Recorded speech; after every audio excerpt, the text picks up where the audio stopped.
says he was starting a tradition when he wrote a note congratulating his successor and left it in the Oval Office desk drawer after 2 terms as president. He did that for George W.H. Bush, his successor and vice president of 8 years. Bush did the same for Bill Clinton, who left a note for Bush's son.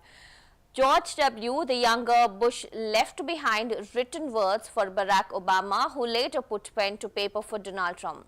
Trump curiously continued this rite of presidential passage by writing a letter to Joe Biden, even as he opted out of other traditions, like attending Biden's inauguration. History and politics now were intertwined to put President Biden in the unique position of writing a letter if he so chooses to Trump, his successor and the producer who thinks a note for him. Well, this will mark the first time that a president who received a letter from an outgoing president may well be writing a letter to the same person and who is the upcoming president, said Mark Upward-Grove, president and CEO of the LBG Foundation.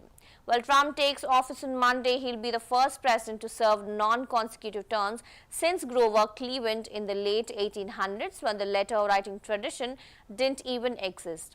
Well, this is a highly unusual situation, as many things are in modern-day Washington with John Trump, Undergrove said in an interview. I'm speaking to you tonight from the Oval Office. Before I begin, let me speak to important news from earlier today. After 8 months of nonstop negotiation, by my administration,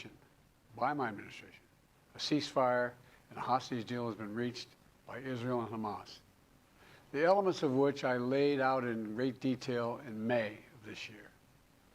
This plan was developed and negotiated by my team, and will be largely implemented by the incoming administration. That's why I told my team to keep the incoming administration fully informed, because that's how it should be, working together as Americans. This will